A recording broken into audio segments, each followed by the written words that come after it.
native vegetation can provide benefits to the shoreline. And we want to help you choose shore-friendly actions that reduce the impacts of shoreline erosion while improving habitat as well. I'm going to go through a few of those. So the shore-friendly program in particular has partners all around the Sound. So if you're up in Bellingham all the way down to Olympia, you can find an organization that can help you, for those of you that live on the shoreline, to access resources and stewardship incentives to reduce the potential impacts, in particular of shoreline armor. So bulkheads, seawalls, groins, and we'll make sure that you have a link. So if you go to shorefriendly.org, we'll provide those links as well in our follow-up information. But you can click on a map on that website, and it'll take you right to the organization's information in your region.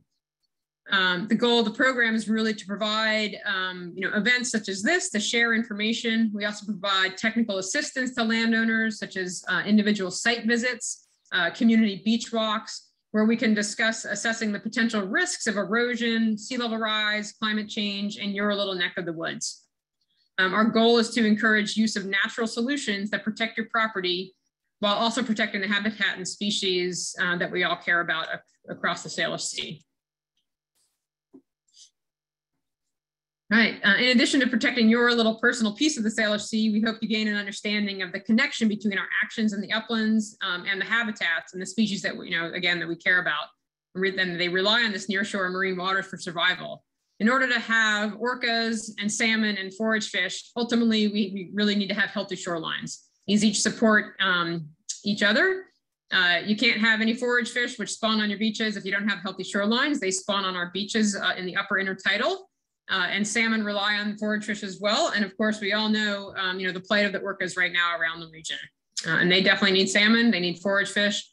And one thing you may not know is that the vegetation on the shoreline is critically important to our Chinook that are actually swimming along our shorelines. They actually eat insects that fall out of that vegetation from the shorelines into the water. And it's critical to their survival early on in their lives. So things that real quick, before I turn the presentation over to Ben, I'm just gonna talk about a few things you can do as shoreline landowners to reduce erosion and protect your property and habitat. Again, we'll talk about this at the end, but if you have interest in a site visit to talk about this more in depth about your own personal property, our program is available to help you with that. So maintaining a natural shoreline is definitely one of the best things you can do. It provides a buffer to erosion. It provides the habitat benefits that we are all looking for as well. So that's the first thing we would really hope that people can do if you have that ability to do so. Other things you can do if you have armor and it's not providing any kind of benefit, remove that armor when it's feasible. If you absolutely have to have shoreline armor, consider alternatives to hard armor. And we've had other presentations that discuss that. We also have a series of videos that you can look at on our website and on our YouTube channel that talks about some of those alternative options. Manage drainage. Ben will talk about that a little bit as well tonight, but drainage is one of the biggest sources of erosion from the land side of the habitat. Planting or maintaining buffers of native vegetation and removing invasive plants. Certainly Ben is going to talk about this in depth tonight. And then finally, if you have the ability to actually move your house and any other infrastructure away from the shore or bluff crest, that might be the best option and most affordable one in the long term. Again, we'll touch a little bit further on how the shore-friendly program can help you determine your best options at the end of tonight's session. I just want to thank you once again for joining us tonight. I'm going to turn the presentation over to Ben Alexander, who's your featured speaker. Ben's a native vegetation expert and he's owner of Sound Native Plants out of Olympia. And we just want to thank him ahead of time for sharing his knowledge with us tonight. And don't forget to add those questions into the Q&A if you have them as we go along tonight. There's been a few studies that looked at the importance of root structure in slopes. And this one study in coastal California that found roots provide up to 70% of a slope's shear strength in a compacted soil. And when I say shear strength, what that means, it's a measure of how much a slope resists breaking apart in response to force exerted on it. And in loose soils, the roots can provide up to 95% in a really sandy soil. which makes sense because sand doesn't have much structure of its own. So we're going to talk about 3 different types of root structures that go into this sort of stabilization of slopes and soils. And the first one is large, deep roots. And here I'm talking about trees. There's some native trees with really deep roots. The Pacific madrones and Oregon white oak are good examples of that. They might be considered tap roots, and a tap root is a single root that grows down from a seedling, but they might be multiple deep roots. Native trees with deep spreading roots include big leaf maple, black cottonwood, Douglas fir, western red cedar. But the point is this, that they tie the soil layers together and they anchor them into the deep soil, under the deep stable layers that are underneath the deeper down soils. The second type of root I'm going to talk about is lateral roots. And so these form buttresses and they resist sliding. They run across the slopes. They connect the trees together, forming natural buttresses or check dams. And Douglas firs are a great example of this. This is a site I looked at just a couple months ago, and you can see this Doug fir sitting at the top of the bluff right there, and this massive root that runs across there. And we walked along on the beach looking at that root. It looks like it actually gets bigger. It's the size of a small tree trunk, and it runs along the top of that bluff for at least 30 feet, maybe probably more like 50 feet. It's really just goes and goes and goes, and it's holding up that entire top edge of the bluff. So these are really important roots to stabilizing the soil. Sometimes they may be cedars, they may be Doug fir. They're typically trees. Some large shrubs do this as well, but they also interconnect. They grow together into a single living root structure. And this happens both, it does it with cedars, it does it with Doug firs. Some of them will grow their roots directly together. Some of them connect through underground mycelial networks, but they turn into a single living organism. And the third type of root I'm going to talk about is the spreading fibrous roots. And these are mainly shrubs. They form a network through that upper soil horizon, and they hold the soil particles in place. And they're strong, they're pliant, they're hard to break. And they work all together, and they form thickets, and they help stabilize in between the big trees. Snowberries and wild roses are a good example of shrubs that do this kind of work. So if you think of them all together, the deep roots from the trees, they create these giant blocks of soil, and they tie the soil layers together. And the lateral roots from the trees and tall shrubs, they form buttresses. They're like retaining walls running across the slope, and they prevent sliding from above. And then the interwoven spreading roots connect those trees together, and they span the weaker areas. So you really need all of these different plant types together to get the most benefit to your slope. And for those of you who are more of an engineering kind of bent or structural thinkers, you can think about roots working in a slope the same way that reinforcements in concrete walls and slabs function, where you have the deep roots that are the rebar, you have the lateral roots that are the ribs, and then you have the interwoven fine roots that are the mesh that's used in reinforcing concrete. So it's the same kind of, similar kind of mechanical thing going on under the soil surface. So how you manage the vegetation is a key for whether or not you actually increase or decrease your slope stability. And the upper edge of the slope is a key area where many slides originate. Cutting down trees at the top of a bluff is a huge factor contributing to landslides. So here's a marine bluff that has had a slide. The slide was just off to the left from this picture, and you can see the Doug fir at the top here with a massive lateral roots kind of holding the upper edge of the slope over to the right. And then this is just off to the left. This is where the slide occurred from the previous photo. And this is the view from the top, and the slide occurred. You can see there's a big tree that was retained on the right, and there's a big tree retained on the left, and right in the middle where they cut a tree down, that's where the slide occurred. And I see this pattern over and over and over again. Probably 90% of the slides I look at on marine shorelines occur where people cut a tree from the top of the slope. So we'll come back to that. So Now we've looked at the factors that affect slope stability, but before we move on, we're going to conduct a poll here to see how much attention you've been paying.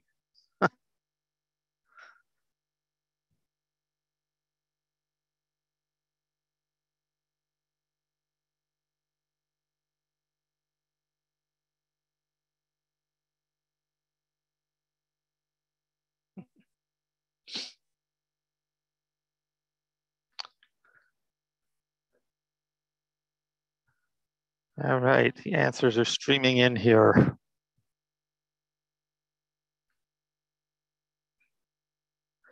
All right, 95% of you said false. Marine bluff slides are not usually triggered by wave erosion, and you are correct. Appreciate your paying attention here. This is the reason I put that question up there in particular is because it's something that I encounter a lot when I'm doing site visits and talking with landowners. People spend a huge amount of money on installing hard bulkheads on their shoreline properties, and 99% of them have absolutely no impact on their slope stability because most of the slides that they're going to have are coming from above. Very few of them are triggered by actual toe erosion.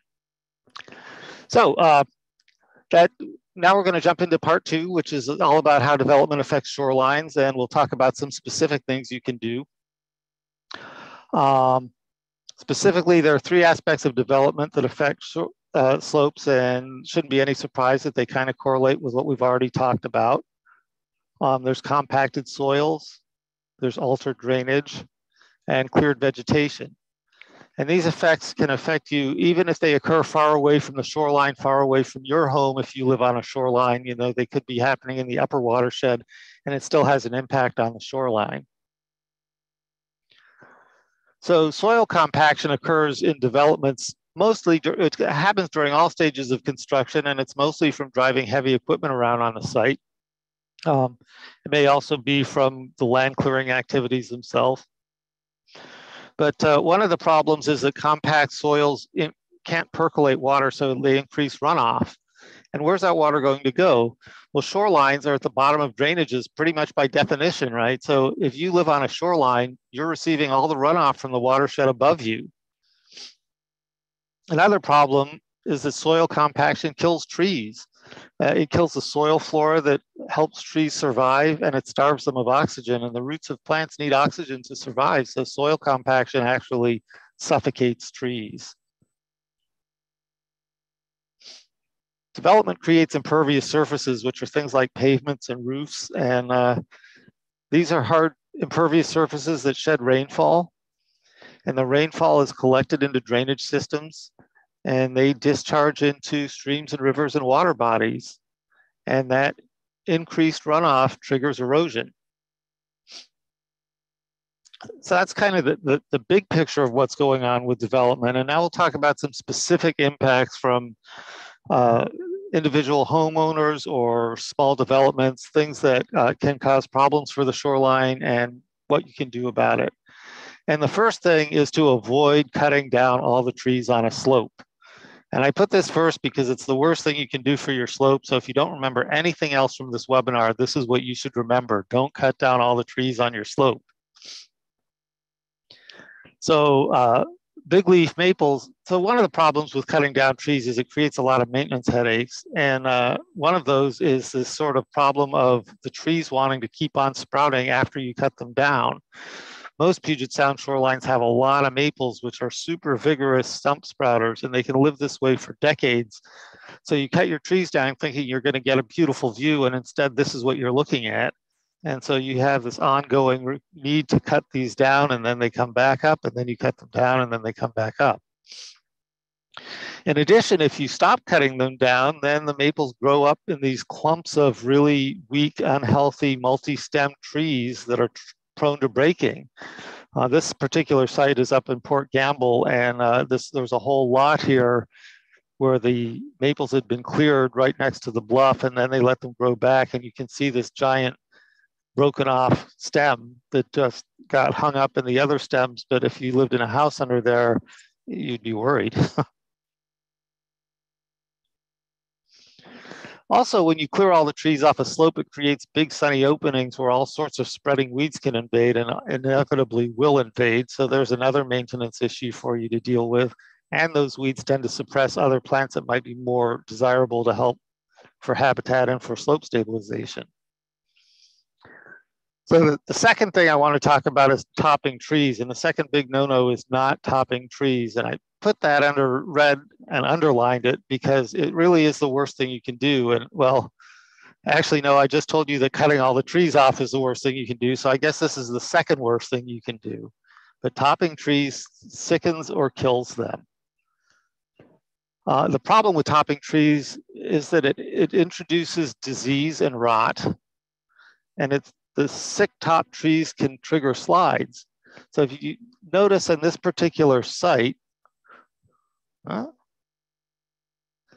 we go, that the top trees that came down from high on this bluff, this is another site here in Port Gamble, and these trees slid down after they were topped. So they were topped and they grew sick and the roots rotted and they slid. And there they are, the top trees at the bottom of the bluff now. So here's something you can do about that. You can prune trees to create windows instead of actually cutting them down. So you can prune windows to make your views and you can have them frame your views. You can selectively remove individual trees and plant low-growing vegetation. And I think there's a link in the chat for some more information from the International Society of Arboriculture. This is from them. I want to thank them for letting me use the slide. It shows you some kind of different ways that arborists can prune your trees so that you get the views and you get the benefit of the tree. So the third no-no for homeowners is discharging your rainwater onto slopes. And a leaking drain pipe from the downspouts of the house in the photograph here triggered this slide. This is right in Olympia. There was a sewer main running through the slope and there's a salmon-bearing stream right at the base of this slope. And the slide was so close to the house that the outer balcony supports were undercut and hanging in space. And if you look closely at the balcony, you can see the floor joist ends have all been cut off. And that's because we actually had to take a chainsaw and cut that balcony off in half because it was so dangerous. And yeah, it was just all that damage was caused by a leaking drain pipe. So what can you do about it? In this case, for this house, what we did was we connected the downspouts to a new drain pipe. And we ran it away from the steep area to a lower angle, better vegetated slope closer to the creek. And then we used kind of big chunky rocks to spread out the discharge flow over a large area so that it didn't just all run down and form a channel and start more erosion. And then while we're on the subject of drains, I want to show you, this is a corrugated drain pipe on a marine bluff, and these things break so easily. They break even more easily if you put them on like this one is, which is draped over a down log and just hanging in space. But even if it's lying flat on the ground, they get brittle over time. They pull apart at the connections or they just break up from the friction of sediment running down inside them. Securely anchoring them is absolutely essential.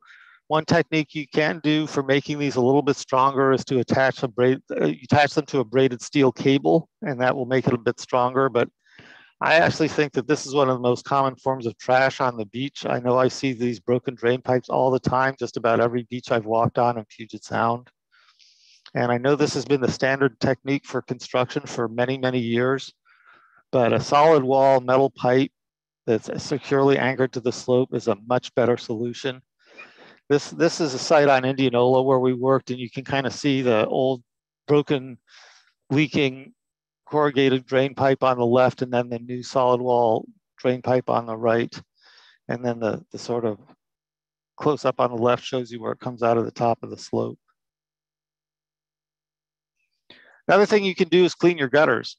And I know this seems like a simple thing, but it can save thousands of dollars. And inspecting your drain systems, the gutters and the catch basins and the dishes is a really good idea to do every year. Look at your bulkhead and your bluff drains. Look at them at the discharge point when it's raining to make sure that they're working. We worked on a site in downtown Olympia that's a large condominium development. It's got over 270 feet of water-facing units with gutters built directly over a moderately steep marine bluff.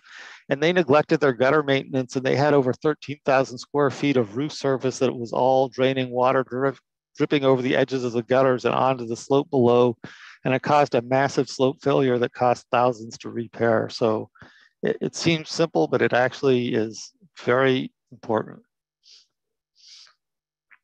And then one more thing before we leave off talking about drainage is I want to mention rain gardens because probably some of you homeowners have heard about rain gardens, maybe thought about putting one in. They're a very popular way of retaining stormwater on site, and they're super useful for a lot of situations. They're great for reducing runoff in the upper watershed, but if you live on a slope, they're not recommended. And that's because the rain gardens infiltrate water into the underlying soil, and the saturated soil above a bluff can cause a slide. So that's why on bluffs and shorelines, the sort of standard technique is to pipe it down to the bottom. Okay, here's the fourth no-no. That's dumping yard waste on slopes.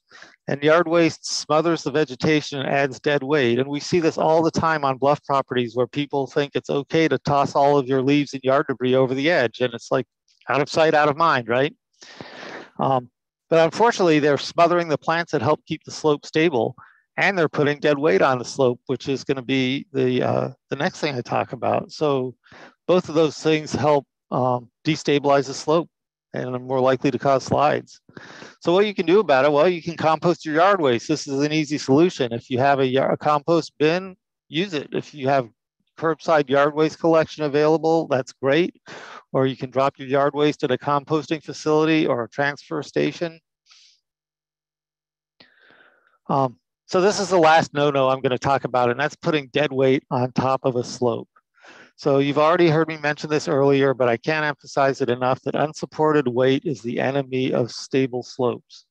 And unsupported weight at the top of a marine bluff can trigger a slide.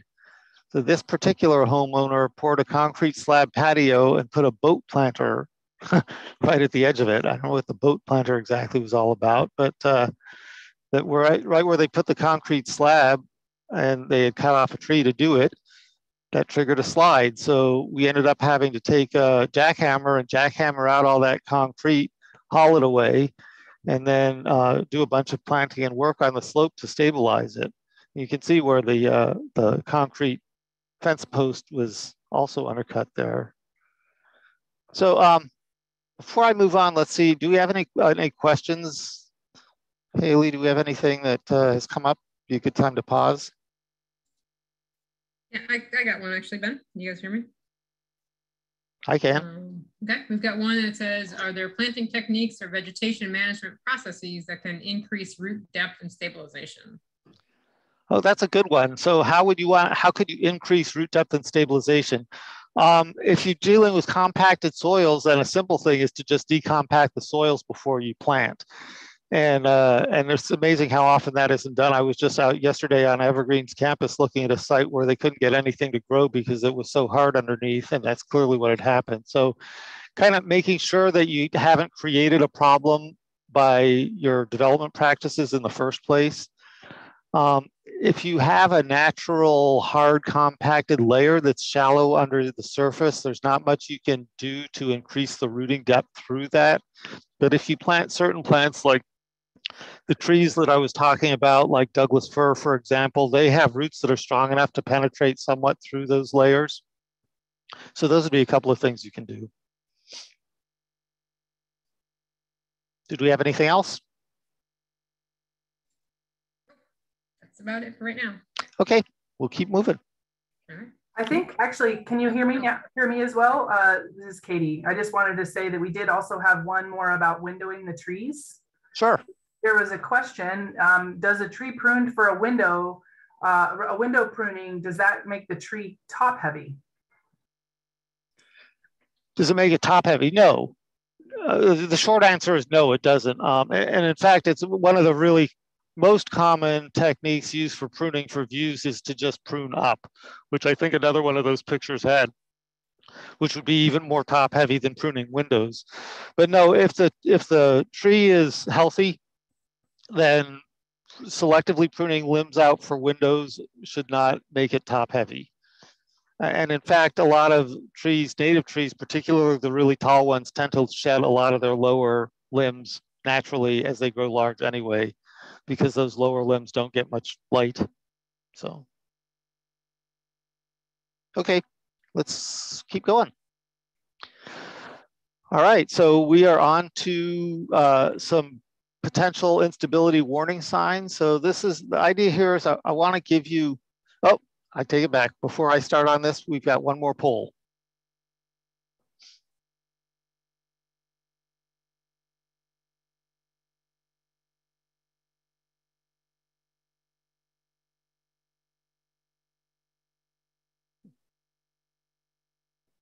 Can everyone see that now? Oh, there we go.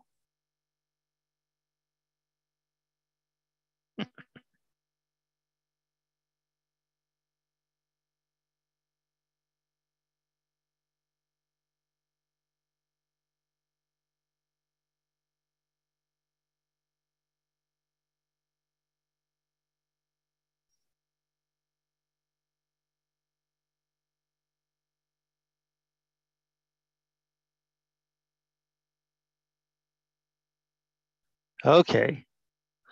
All right, well, this one was kind of a gimme, I guess. It looks like 91% of you said all of the above, and it is all of the above. So really, everyone who answered this got it right, because all of those things can help reduce the impact of development on shoreline. So good job.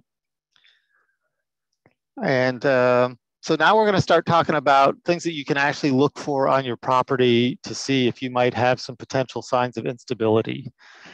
And the first one is that we're going to look at some things at the top of the slope first.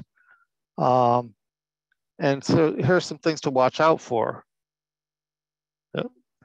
All the trees have been removed. We talked about that, big no-no. The lawn extends to the edge of the bluff. And you can see in this particular site, that is the case. Few or no woody shrubs.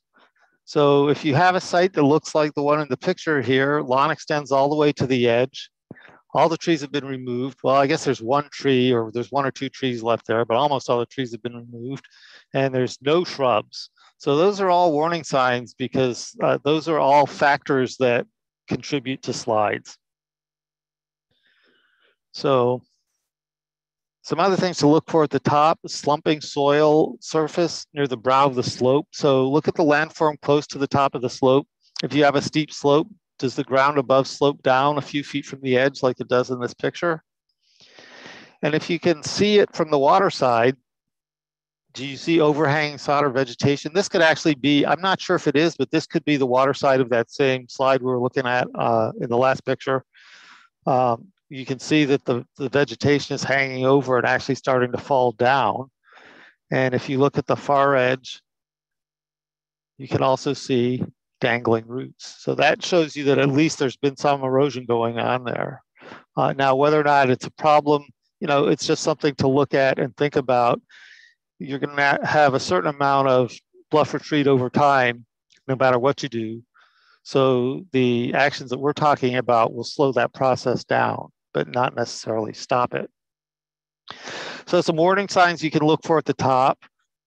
Tension cracks, they're cracks that form in the surface where the unsupported weight of the slope has started to pull the surface apart. And sometimes they're really bad and obvious, like this upper picture, where it's just, oh yeah, there's a big crack in my yard.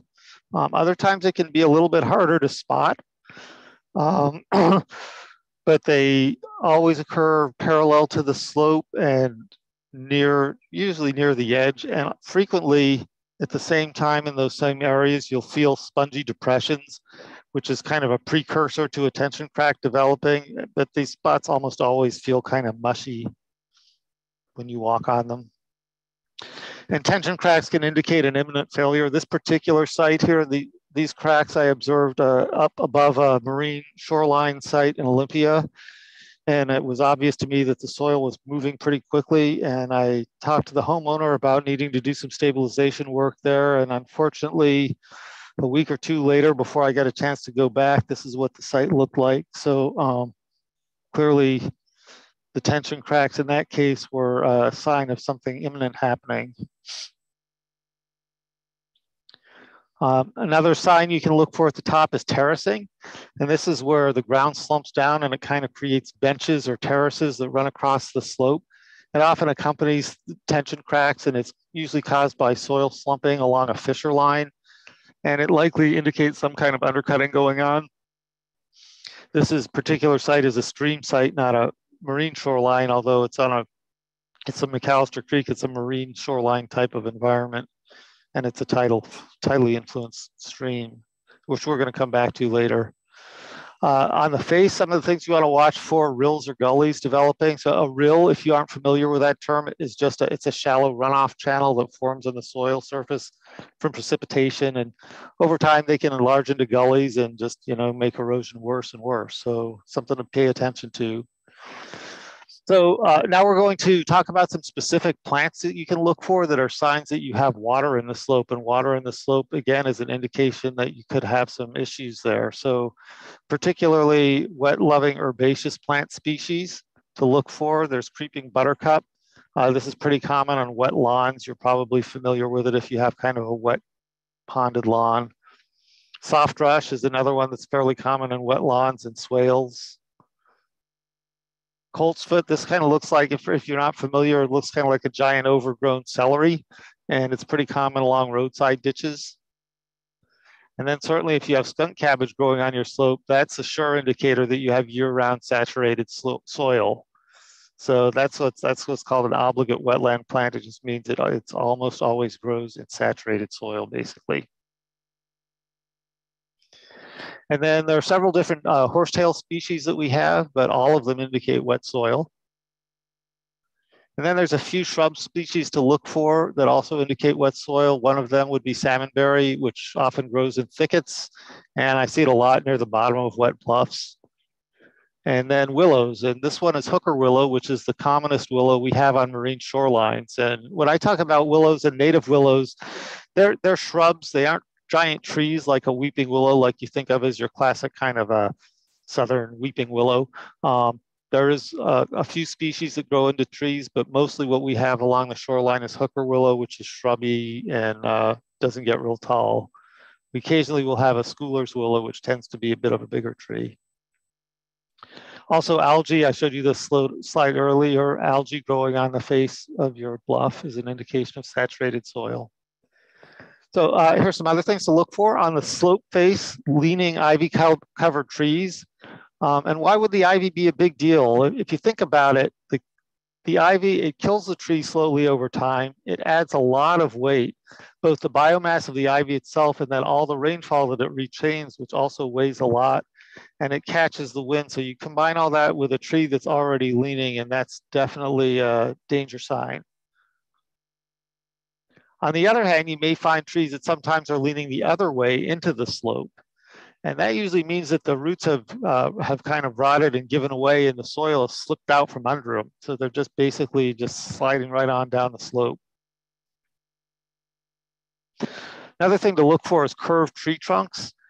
And curved tree trunks, they indicate soil creep, which is just, it's the surface of the soil. It's kind of sliding down the slope slowly, and it's not always a problem. If the upper tree trunks are straight up, the base of the trunk curves out, but the upper trunk is straight up and down, then you don't really have to worry because that tree is compensating. The soil creep is fairly slow, and the tree is hanging in there and compensating for the soil movement.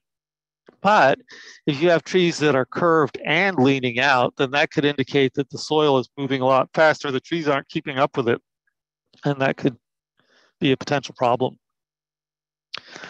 So down at the bottom of the slope, one thing you want to look for is piles of bare soil.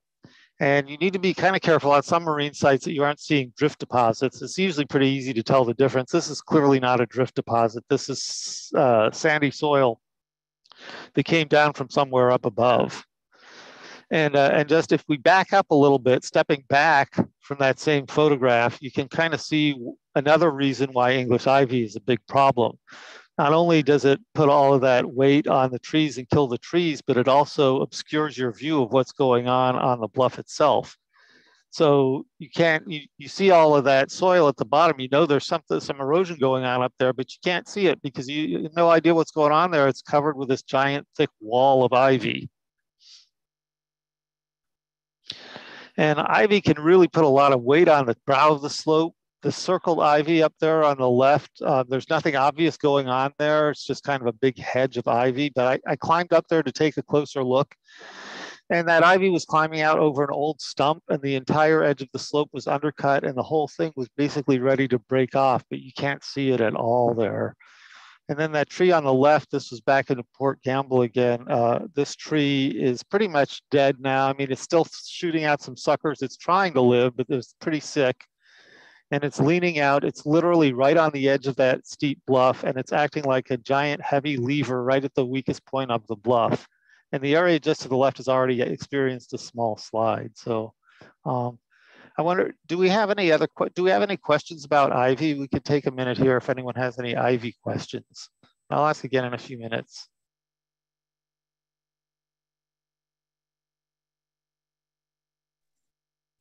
Hey, man, just the big one about how do we get rid of ivy on the slope? How do we get rid? Okay, we are going to get to that. We're going to get to that shortly.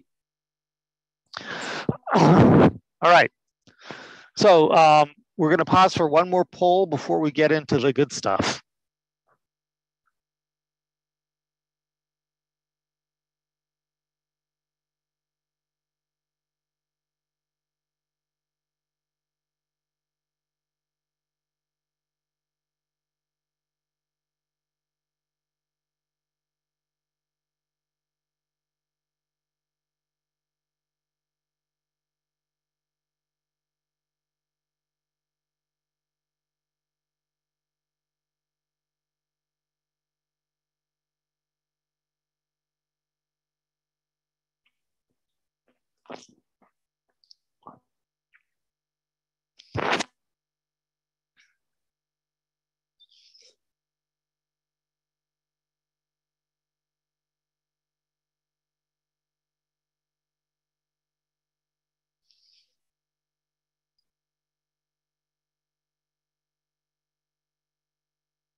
Okay, that's probably good. This was a harder one to think about because, okay, answer is it's a trick question. All of these are indications of potential slope instability. So I'm really glad to see that at least very few people said ivy covered trees or cracks in the ground above the slope, because those are pretty obvious. But yes, these are all indications of potential slope issues. So now we're going to talk about, get into the real specifics about what you can do about it, how to go about planting, what are some of the issues, what are the plants you can use, where can you get them, all of these different techniques that we can use for vegetation on shorelines.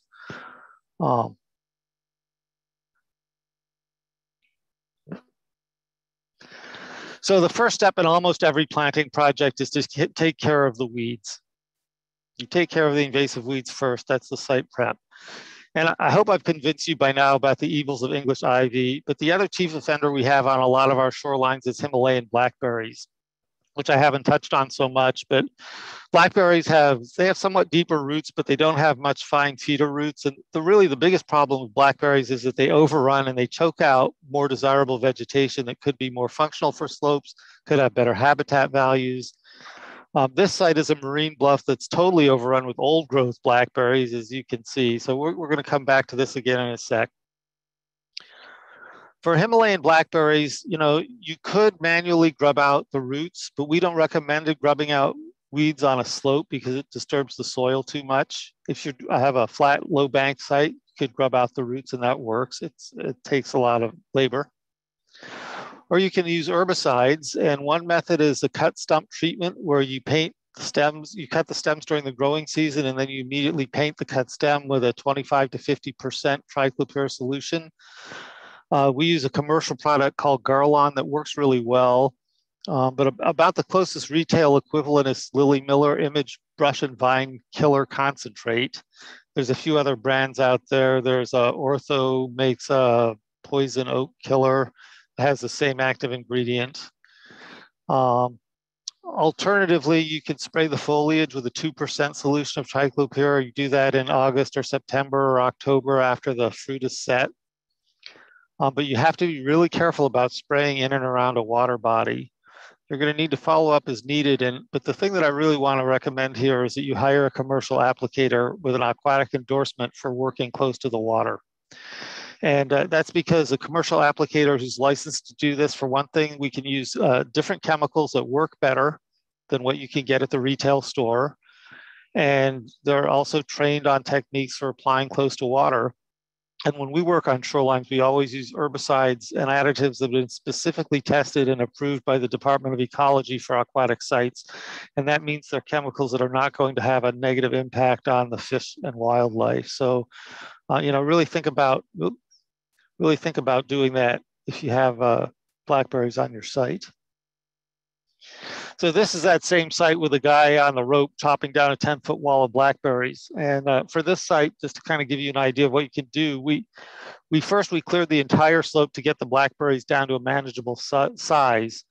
And then we came back the next summer and used the cut stump method of herbicide application on the regrowth. And the second picture shows what it looked like when we finished the blackberry control, but before it was planted. So it is possible to do that. So English ivy, we're coming back to that now. What do you do about it? Sometimes it's best to just chop it back. Ivy is very kind of site specific, but chopping it back is often going to be the first step because you need to see what's going on and you want to get the weight off the slope and you want to get the weight off the edges. So sometimes if you chop back the ivy and then you plant other plants in there and you maintain it for a few years until everything else gets established, that will be all you need to do. It may be impossible to prevent reinvasion, particularly if you are like most of our shorelines have it's really common to have a lot of narrow parcels right next to each other. And so you may take care of your parcel, but unless your neighbor and your neighbor's neighbor and your neighbor's neighbor's neighbor's neighbor all do that, within a few years, the ivy is going to come back. So that's kind of the bad news, but sometimes you can actually get rid of the ivy or you can control it using herbicides. And I'm not mentioning here, but if you have a flat site, you can pull ivy and it's not that difficult to do. But on a slope, you really don't want to be pulling ivy because it just disturbs the soil too much. But this is a site that was overrun with English ivy and it had completely taken over the top. And by carefully chopping away the ivy and then treating the regrowth with herbicide, it allowed us to reestablish the salal that was growing underneath the ivy still at the top of the slope. And so that photo on the right shows you what it looked like after we chopped away the ivy, and then we continued to do a couple of years of treatment on the ivy as it regrew. And at the same time, it allowed that salal to kind of start growing back up again.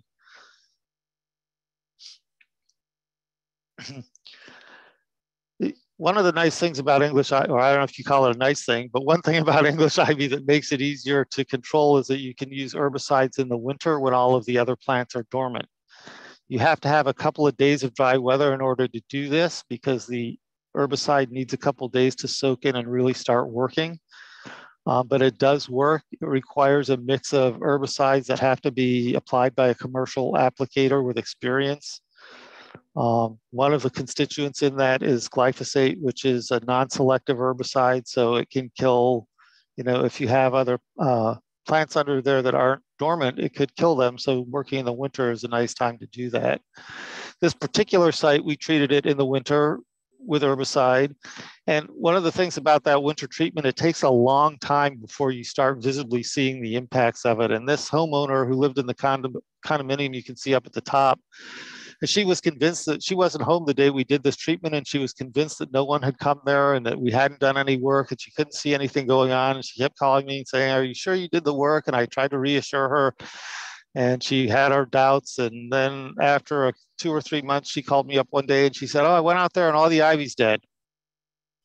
And that sometimes that is how it works. It doesn't seem like much is going on, and then all of a sudden it will just all start turning brown and dying.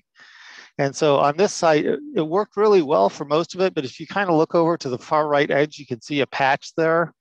And if you go a little bit further to the right from where I can show you in this photo, there was more growing. So there was a patch where it really didn't work very well and we had to retreat it. And that's pretty common when you're doing ivy control like this. Sometimes it's super effective, but it's not unusual to have patches that don't seem to be affected. Maybe they just had a thicker waxy coating on them and the herbicide didn't absorb as well. But it does, for the most part, it works pretty well. Do we have any, so now Lisa, we're at this section. Do we have any other questions about ivy and ivy control before I move on? Yeah, pretty sure we've definitely had a few. Let's see. I can throw one in there. There was someone that was asking whether you should, and apologize if you actually said this in your presentation of, do you think that you should actually take everything all out at once, or do you take some out and plant as you go? And that's a really good question. I encounter that a lot. And I think the answer is it depends. A lot of it just has to do with how big the slope is, what are the risks for exposing all of that vegetation. I don't want to go back there, but there was one of the pictures I had when I was showing the ivy covered trees on a slope. That slope below it was all bare. And that was several acres of a stream ravine slope. And the city of Tumwater sent in a crew. They had a work crew with some extra time. And so they decided it'd be a good idea to pull all of that ivy off the slope. And they got it all pulled off. And then they looked at the slope and they had like acres and acres of bare soil. And they just went, oh my goodness, what did we do? And so we had to go in there and do a bunch of soil stabilization work on it really fast, because otherwise it was all just going to start running off into the creek. So partly it depends on what's there. Do you have a creek at the bottom? Do you have a house at the top? What's the risks involved? Also, if you've got a single homeowner who's working on a project on their own, it's more likely to be doable to take it in chunks. The downside of taking it in a little bit at a time is that since you're leaving some of the ivy in place, you're going to have to go back and do maintenance. But if you're doing that and you're working on the slope in phases, you're planning on going back anyway. So there is some real benefit to doing it in kind of bite-sized pieces and either working your way down from the top or up from the bottom. And I don't have a strong recommendation for which one. One thing I would do is choose a section at a time to work on, though. I don't think it's useful to take little bits out and plant, like, taking out a 5 or 10 foot circle and putting a plant in there and then going over another 10 feet and taking out another circle is not going to be an effective way to approach it. Hey, Ben, we have a couple questions coming in about using herbicides. So can you talk more about what homeowners can do using herbicides? What does it do to the water runoff? There's definitely I know you touched on a little bit, but if you could maybe just tap into that real quick. Yeah, so I would not recommend that homeowners try and use herbicide on ivy. There's just not a good homeowner product that you can use on it, and it doesn't. When we, as a commercial applicator, put together an ivy mix, we use soy oil based additive that helps it adhere to the leaves and it keeps it from running off as much. And we're super careful about putting just the right amount on so that you don't create runoff. And we have dye mixed in with the herbicide so we can see exactly where it's going on. As a homeowner, it's really almost impossible to control it the way you can a commercial applicator can. So I wouldn't recommend doing it if you're a homeowner. If you're away from the water for treating blackberry, you could probably use one of those products I mentioned and get pretty good results from that. But if you have a large scale infestation, either ivy or blackberry, I think it's probably worthwhile to hire a professional for that particular job. Great, thanks. Okay. So any other questions come up about that, we can always address it at the end. So the first step in planting is to get rid of the weeds, but then you end up with a bunch of bare ground. So you really need to mulch the bare ground. If the site isn't too steep, it's important to put some thick mulch on there to prevent more weeds from moving in. On this particular site, you can kind of see in the back the blackberry that we were not able to control because it was on the next property, next homeowner. But where you can, what we prefer to use is arborist chips or hog fuel. And arborist chips are the wood chips that arborists create when they do the pruning on your, trees in your yard or along the streets. And that makes great mulch. Hog fuel is kind of a term for the wood chips that are ground up from the bark and branches and debris left over from logging yards. And sometimes you can get hog fuel for pretty cheap, depending on what the sources are in your area. There's a chat box should have a link for some more information about different types of mulches and how you use them and their pros and cons. But it is important not to leave that bare ground exposed. So far I haven't said much about seeding, and there's a reason for that. And a lot of people think about seeding for grass when they think about erosion control. And that's done a lot on construction sites because it establishes cover fast and it reduces some surface erosion, but it's not a good idea on slopes because the roots are way too shallow. And what happens is it gets really heavy when it's wet. Sod is like a giant sponge and it soaks up all the available soil moisture, and that suppresses other plants that you're trying to get established. It's really hard to establish trees and shrubs in dense grass without getting rid of the grass because it just sucks up all the water. And so, it gets heavy and it slides. And so it used to be doing a lot on road slopes, but if you look around, you'll probably notice that WashDOT has stopped doing this years ago. They never seed grass anymore. Instead, what they do is they mulch and they plant trees and shrubs, which is exactly what we're talking about tonight. Another thing that sometimes people picture when we talk about erosion control is this sort of jute netting blankets. You probably might be seeing those in roadside ditches. Similar to grass seeding, those don't really do anything except for prevent soil erosion on the very surface. They have to be in complete contact with the soil in order to be effective, which most shoreline slopes are not smooth, so it's almost impossible to install them correctly. And they have to be installed with in a key trench buried at the top. So you can kind of see in this picture that this blanket of jute netting is buried into a trench and then anchored within that trench. And the blanket is run down the slope, not across it. And it just has limited value on steep slopes. There are occasionally some spots where we will use it, and I'll get into that a little bit later. But poorly installed jute netting does more harm than good. And so you can see this site where the homeowner, they realized they had some slide potential, so they decided to install jute netting, hoping that that would prevent a slide, and you can see what happened. Now they have old jute netting hanging over the edge and pulling it down, creating even more stress on the slope above. And now the jute debris that broke off is all tangled up with the slide debris in a big mess down on the slope, making it a lot harder to plant into.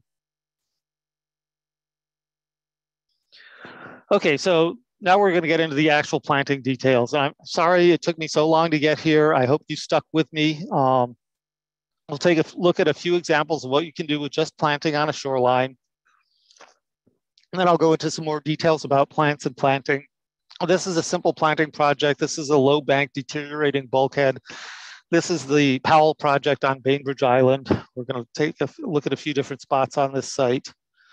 And here's what it looked like at the start. You can see the old bulkhead is kind of falling apart. Got some weeds, a lot of lawn. We removed the deteriorating bulkhead and we added some gravel and we planted with native grasses. And I know I just told you that grasses have little value for stabilization, but now I'm going to contradict myself because I get to do that. This is the one exception. This is American dune grass, and it's used a lot for beach restoration. It has really deep roots. It's the main stabilizing plant on a lot of the dunes we have. It's usually planted from plugs or sprigs. And all we did here was we planted that grass, and then the gravel was placed there for, I believe that was placed for habitat for surf smelt. But this is what it looks like after 3 years. Same site. And this again is another site on the Powell property on Bainbridge Island. This one was a bit steeper, a different type of deteriorating bulkhead. You can see it kind of falling apart there. The bank is enough steeper and taller that it needed more than just dune grass here. So we removed the old bulkhead and we got out the weeds. It was mostly a lot of vinca and thistles, and we couldn't do any grubbing on here because it was an archaeological site, so they didn't want us to dig in there, so we had to use herbicide. And we did have to do a couple of follow-up treatments in order to really control that. You can see it's been weeded, and then we mulched, and we planted trees and shrubs, and we were able to put some drip irrigation in there, you can kind of see. And that's what it looked like when we just planted it, and after a couple of years later. So I want to get into some of the details of specific plants that you can use, native trees and shrubs that work really well along shorelines. We always try to establish trees on the shoreline unless they're already there. In addition to the root structure that we already talked about, they provide canopy, which gives shade, and it keeps the water cool for fish, and it helps establish the understory. It's really hard to establish an understory in full sun, but once you get some shade on the site, it's a lot easier. So big leaf maple is a ubiquitous, important shoreline tree species. They're easy to establish. They have good root structure. They're long-lived. They're also widely topped and cut down for the views. We kind of looked at that earlier. One thing you might want to be concerned about is they do tend to encourage moss growth on roofs, so you might not want to put this right over your house. Shore pine is another one. It's easy to establish. It does well in wetlands. It stays relatively small. It's drought tolerant and salt tolerant. We use this one a lot on coastal sites. A lot of homeowners like it because it doesn't get too big. And that's the kind of the classic pine that you see growing all along the outer coast here, like ocean shores and Long Beach Peninsula and places like that. Douglas fir, that's the commonest conifer in Western Washington, and it is sun and drought tolerant. And as we've already seen and talked about, it has massive roots. It's a great shoreline plant. One thing about Douglas fir is it's tall, it grows tall, and it tends to shed limbs as it gets larger. So again, you may want to pay attention to where you place it. If you have, for example, say cars parked underneath, might not be the best tree. Pacific madrone is great for slopes. It's very hard to establish. It's super common on coastal bluffs. It's slow growing, very deep rooted. Unfortunately, it dislikes transplanting. And we sell this, we grow this and sell it at our nursery. It's fairly easy to actually germinate the seeds. But every time you pot it up, you lose about 2/3 of them. So what we usually tell our customers is plant 3 for every one that you want to survive. They're currently a species in decline throughout the Pacific Northwest. There have been a number of studies trying to determine exactly why. Nobody knows for certain, but they do suffer from several different fungal pathogens, including sudden oak death. They're a sudden oak death host species, which is a disease that's of great concern to a lot of forest ecologists because it's spreading up the West Coast from California. And so, great tree, but probably not one. It's nice to have in your mix, but probably not one to rely on. Black cottonwood, it takes up a lot of water, which is nice. It grows from live stakes. We're going to talk a lot more about live stakes. It tolerates both flooding and summer drought, and it's a pioneer species, so it does well in disturbed sites. It's pretty much the first thing you see growing on a lot of gravel bars in river systems. It has deep spreading roots, and there's roots that'll spread out, and then they'll spread out for 20, 30 feet, and then it'll go straight down for 10 or 12 feet. They're pretty amazing. And they can get very tall. One downside about black cottonwood is that some people seem to have pollen allergies. So it's one of those divisive trees. Some people love it for the smell. Some people hate it for the cotton. Western red cedar tolerates a lot of shade and moist soil. In fact, it really needs shade for the best growth. For a tree species, it has a lot of fibrous roots on it that are really strong. It's rot resistant. It spreads vegetatively from roots and branches, so that if a tree falls down, a cedar falls down, or the branches touch the ground, they will root and start a new tree. And that makes it useful if you're trying to get your vegetation to spread across your site. They like to have soil moisture throughout the year.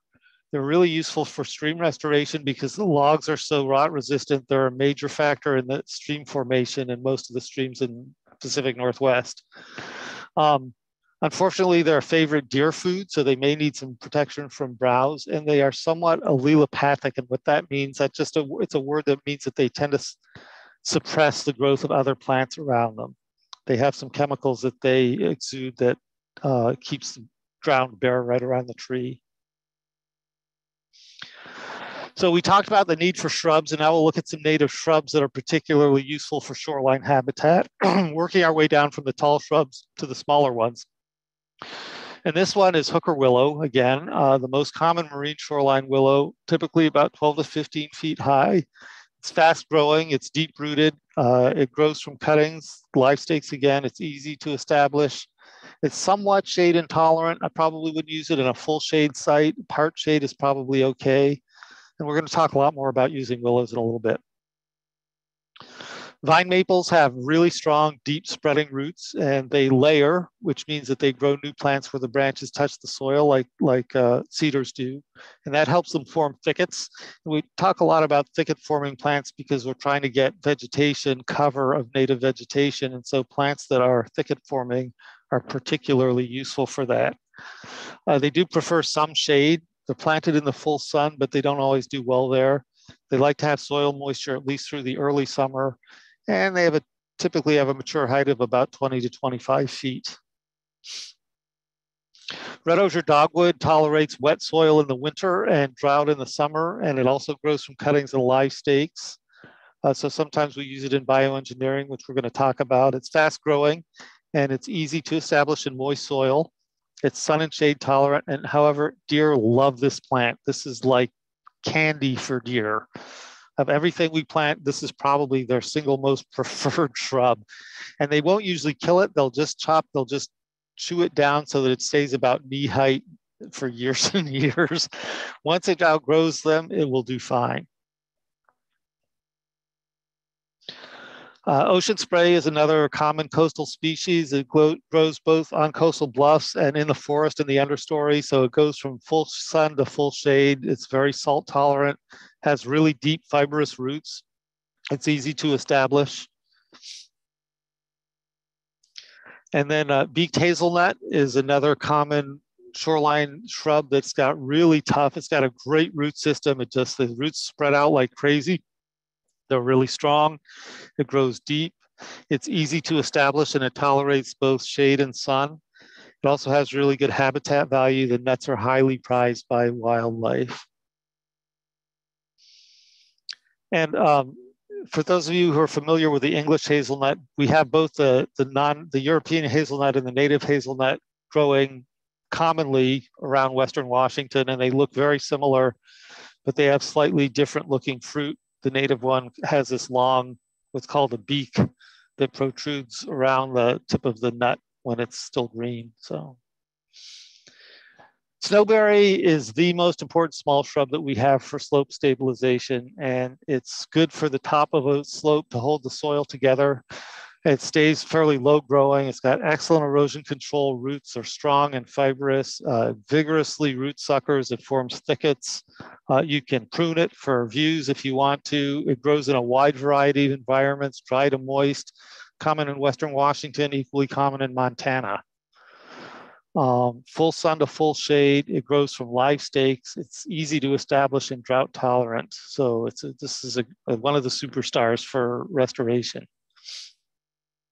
And then Nootka rose grows in a broad range of habitats. It's another thicket-forming species. It's fast-growing.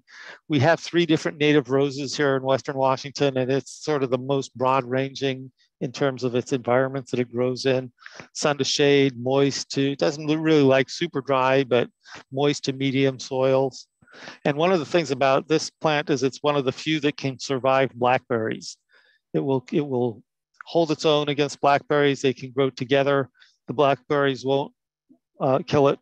So, and then thimbleberry also likes moist slopes. It's sun and shade tolerant. It's easy to establish, tolerates stormwater runoff, so it's good along ditches and swales, and it's fairly low growing, so that's useful for view maintenance. And it has spreading roots that are good for erosion control and grows pretty fast and spreads. So I haven't said much about ground cover plants, and they don't generally have a big role in shoreline planting because the root structures, they just don't do much for slope stabilizing.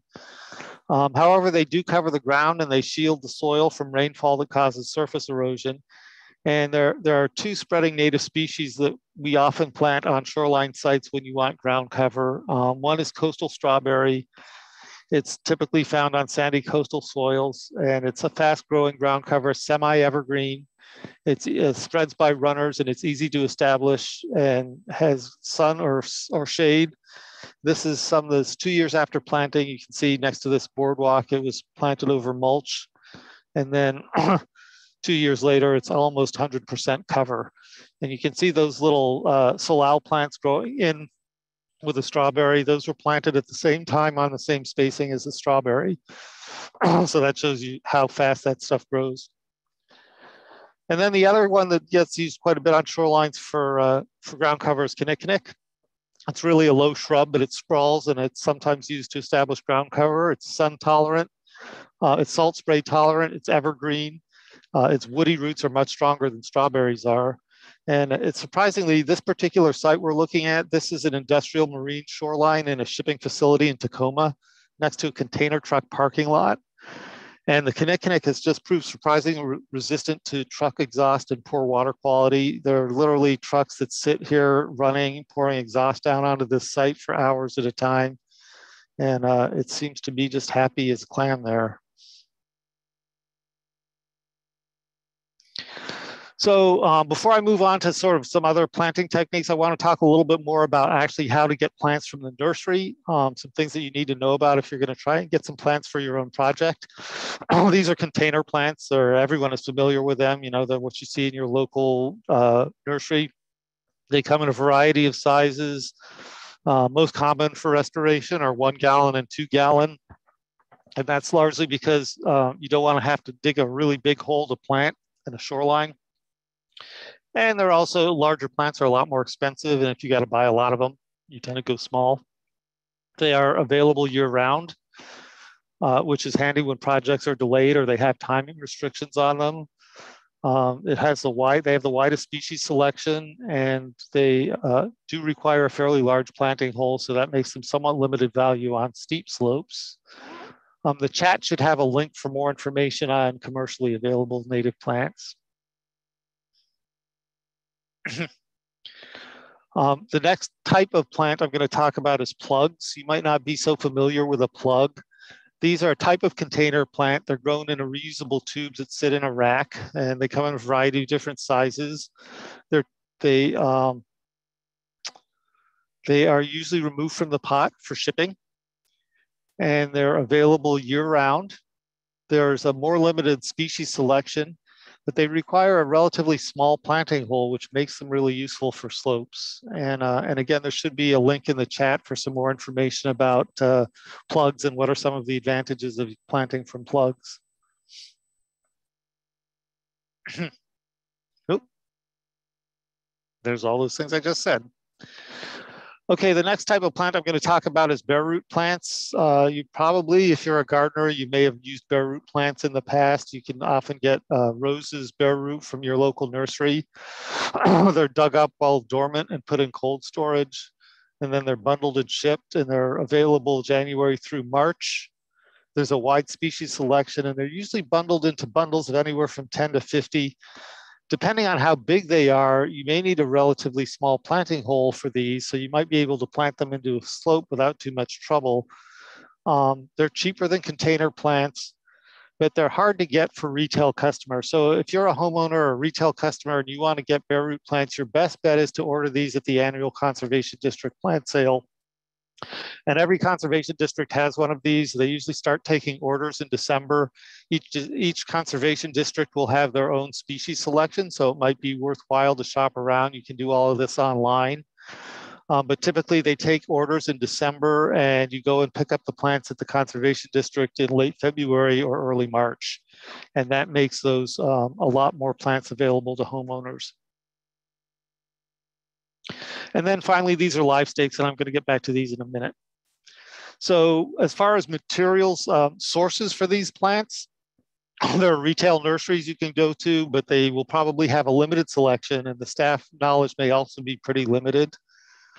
There are native plant growers, and many of those will sell retail to the public. I know we do. We don't actually have a retail facility, but there are definitely native plant growers in the North Sound and all over Pacific Northwest that will sell directly to you. There are also forestry nurseries, which are really mainly growing for reforestation projects. Conservation districts, I just mentioned, they actually have a statewide nursery that provides plants for all of the conservation districts for their annual sales. And in addition, the local chapters of the Native Plant Society almost all have plant sales for native plants. And again, the chat should have a link to a listing of different native plant sources.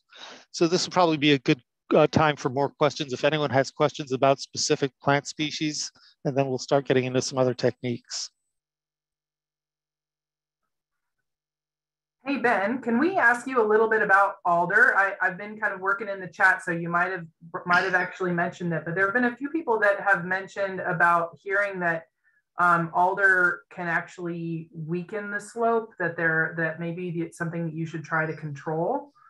Can you speak a little bit about what you should do if your slope is predominantly alder? Well, alder is a pioneer species like the black cottonwood. It tends to establish itself on sites with poor nutrients because it's a nitrogen fixer. It's not destabilizing. It acts more like a nursery. It allows other plants to get established. So there's nothing wrong with having alder on your slope. And I would not cut alder down unless it's unhealthy. If an arborist looks at your trees and says you have a health problem with the trees, that's a separate issue. But otherwise, having alder on your slope is a fine idea. They have a reputation for being short-lived, but they can actually be quite long-lived and quite large, and be really an important part of the shoreline ecosystem. So yeah, I'm all for red alder. I didn't include it in my list of trees, and primarily that's because my attitude in general, with a few exceptions, is that if there is any alder nearby, it will seed itself. It seeds prolifically, so you don't usually need to plant it. It usually will come in on its own. Now, if you've got a site where you've planted other plants and you're concerned that the alder is going to choke those out, that would be a possible reason where you might want to thin the alder. But if you've got a site that's just, say you had a slide, you haven't done anything, it's been a few years and alder has started to grow on it, that's great. Thanks. And I've also seen a couple questions asking about climate change and some certain trees being impacted by climate change. And wondering whether there are ones that we should maybe not plant over others because they've been suffering more. You know, that is like the multi-million-dollar question, and it's coming up more and more and more. And I didn't address it in my presentation, largely because I'm not sure what to say. You know, it's a question. We're working on this. The site I showed you at the very beginning with the elk, which is out in Nisqually State Park. I'm working with their biologist right now, trying to figure out if we can do some adaptations because they're having a lot of stressed trees that are showing signs of drought from the climate change. And there's a lot of different opinions in the restoration world about what should be done about that. The tricky thing is, if you plant a species that's not already growing there, are you doing the right thing ecologically or not? I think that a lot of ecologists are talking about that climate change is going to shift the range of native species northward and upward in elevation. So if we are at the northern edge of a particular species, Trying to think of what would be a good one. Well, we're kind of at the northern edge of Oregon white oak territory. It does grow up into the North Sound, but it's primarily down in Oregon. But that might be one to plant more of. I'm not sure what the answer is. I think it's something to pay attention to. I guess I would look at if you have visible signs of stress in mature trees on your site, maybe don't plant more of those trees. Yeah, I don't have a good answer. I wish I did. A lot of people wish they did. I just want a quick one. I have a couple questions about beaver and whether beaver are impacting slope stability. I think there's 3 questions about that actually. Oh, okay. Mountain beaver in particular. Mountain beavers. Okay. Well, yeah. So those are 2 big different questions. Mountain beavers, yeah. I have seen mountain beavers cause problems, and I don't really know what to do about it. They aren't super widespread, but certainly they are locally. I lived for years on a farm in Mason County, and we had mountain beavers all over the place. You could hardly walk down a slope without putting your foot in one of their holes. And I cite just about a mile from the nursery here, which is right in the middle of a housing development, and they seem to have mountain beaver, which really surprised me. I think it's like moles or gophers. They're likely to cause some damage to individual plants. I haven't actually seen them cause a slope to slide, but they certainly do tunnel, and I wouldn't surprise me. And I don't know what the preferred mountain beaver food is. So I'm afraid you're beyond my expertise there. We want to move on or show more questions, Lisa? Which would you like? And Ben? I'll take one more question. Okay, are there any slopes that are just too steep to plant into? Absolutely, and we'll look at some of that. So that's good segue to move along here. So we're going to talk about some different techniques. This is a question that Lisa told me comes up a lot, and I actually have experienced this myself, is how do you go about replacing lawn with trees and shrubs? We looked at a site earlier in this presentation where lawn was growing right up to the edge of the bluff, and I mentioned that was a warning sign. And this site had a slide right there. That's why there's a fence there, because the homeowner put the fence there it wasn't safe because the slide happened right there. So we looked at the site. We recommended replacing the grass with trees and shrubs all along that buffer. And this particular site is a high bluff, but you can do this just as well on a low bank site like the Powell site that we looked at earlier. So the steps are here. You want to cover the grass with cardboard. Oops. And so first you would really mow the grass down as short as you can get it, cover it with cardboard. You want to use at least 2 layers of corrugated cardboard and overlap all the edges. And big bike stores and appliance stores are good places to get large boxes, or you can also buy rolls of corrugated cardboard from a packaging supplier like Uline. We've done that before. It's easier to do that than to spend a lot of time going around collecting up used boxes, but newspaper works too, but you have to use a lot of it and it tends to blow around. So I really don't like it. I know some people who prefer using it. But the second step, so you put that mulch over the cardboard. You want to put down at least 4 inches thick layer of woody mulch. And again, we prefer to use arborist chips or tree trimmings or hog fuel. If you have to use ground fir bark, that's okay, but don't use the large beauty bark. You want something finer that's going to compost down a little bit. And don't use cedar play chips because they suppress the growth of other plants. The best time to do this is in the summer. So this site, we looked at it, here is going back to the beginning, we looked at it in the winter. You can see the trees don't have leaves. We came back the following summer, we put down the cardboard, we put down the mulch, and then you want to just let that sit for a few months. Came back the following winter and planted it, trees and shrubs. And I would have liked to have done this even wider. This is this strip that we planted is anywhere from 10 to 20 feet wide, depending on the spot. I would have liked to have gone 25, but I would just say make it as wide as possible, as much lawn as you're willing to lose. So now we're going to talk about Bioengineering. I was going to pause here about plant, so if there was more plant questions, but I think we'll just keep going here. Bioengineering is using living plant materials in combination with other materials to construct living structures that stabilize the soil. So that's kind of it in a nutshell.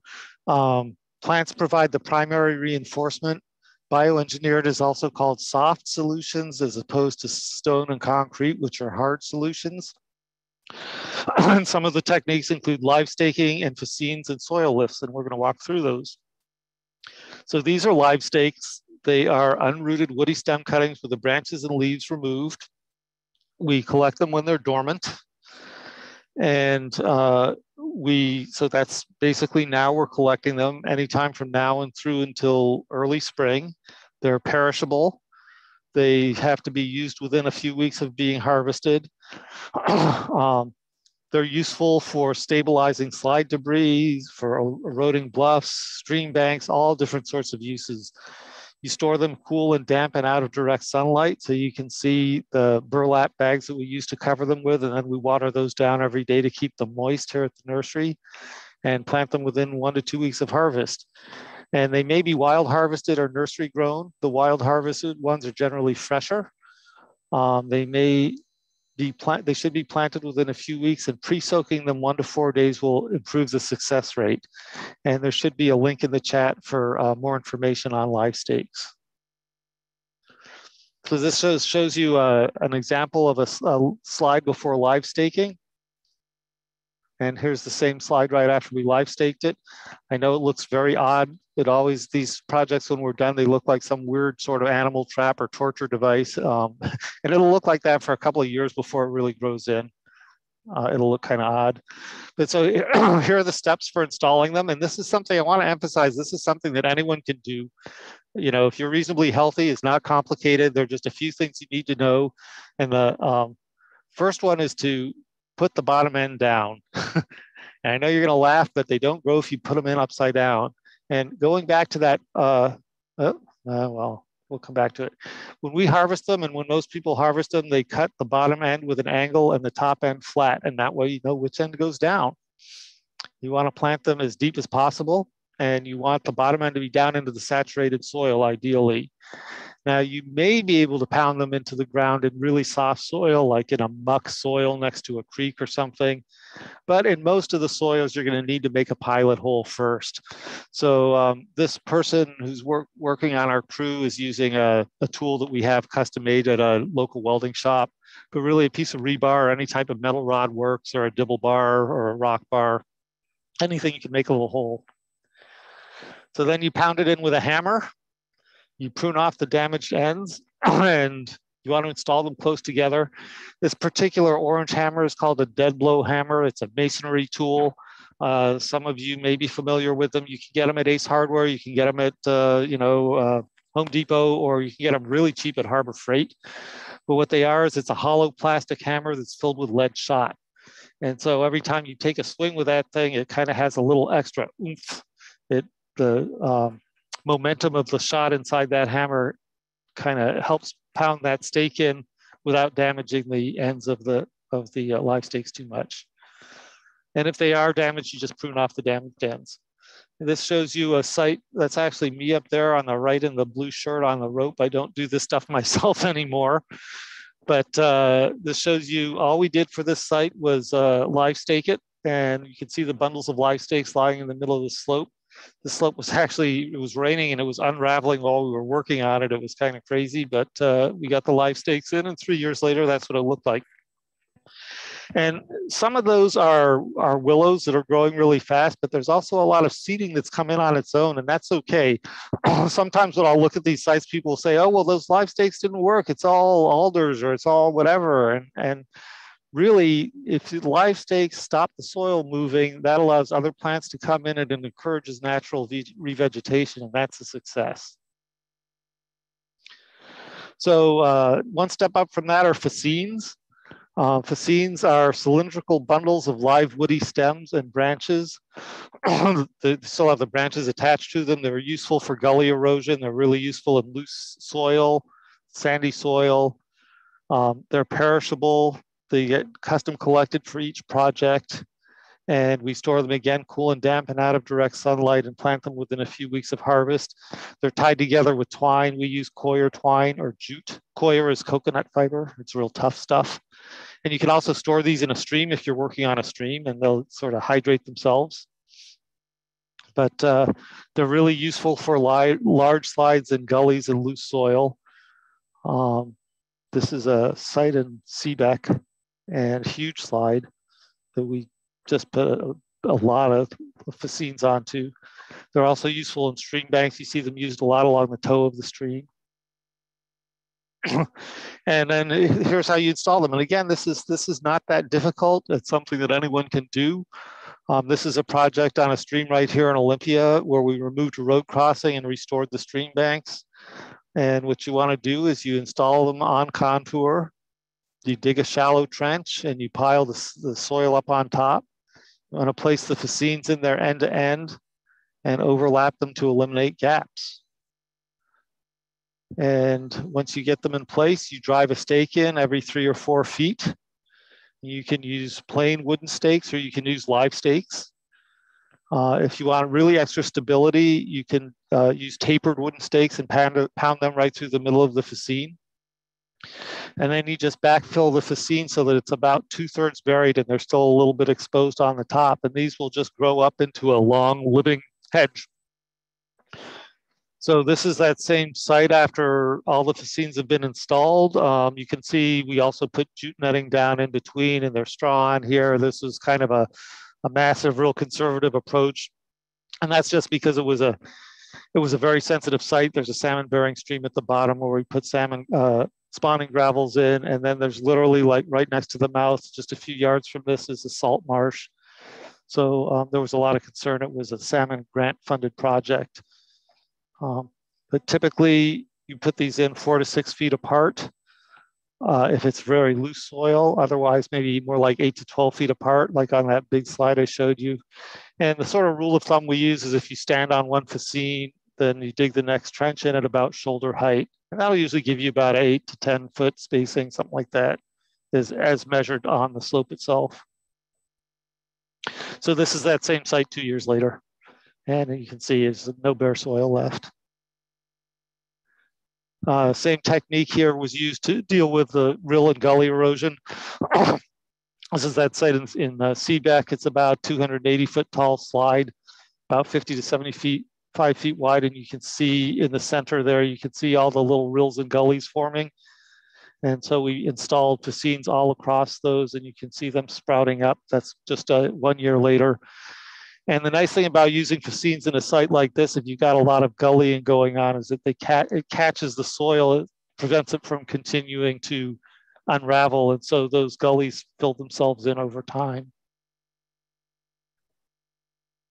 Okay, one more poll. Hopefully I haven't lost too many people.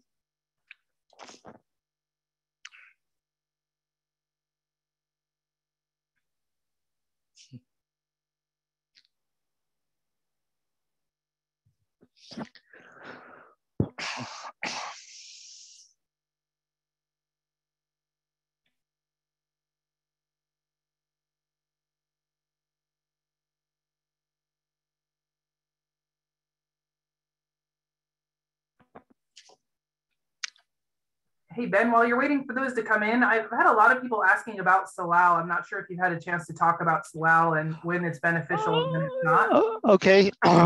Yeah. Salal, I was going to include a slide on salal, and then I didn't at the last minute. Salal is really a nice plant it has good erosion control roots. It's spreading. It will usually come back on its own if it was there to begin with. The main thing about salal is that I see it misused a lot when it's planted in full sun. And salal is one of those plants that will survive in full sun, but it generally won't thrive. If it's already established and you clear a site, it's probably going to do okay. But if you just plant it in full sun on a dry site, it tends to shrivel up and turn brown. So it really does prefer at least part shade. Now, that said, it has really good erosion control roots. They aren't super deep, but they are really tough and absolutely has good habitat value, and I include it in my planting plans regularly as long as there's adequate shade. Yeah. Was there any other specific questions about Salal?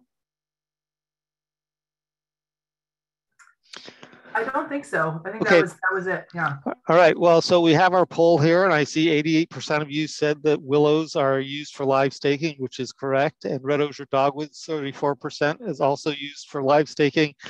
These other species, beaked hazelnut will not grow from a live stake. Ocean spray will not grow from a live stake.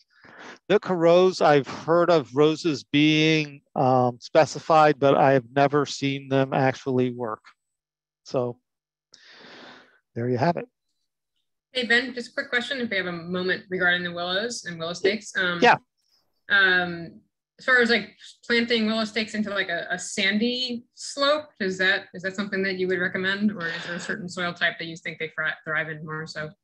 Sandy, they work in sandy soil, ideally if you can get them down to where there is soil saturation. So if it's super, super dry sandy soil, they may not survive.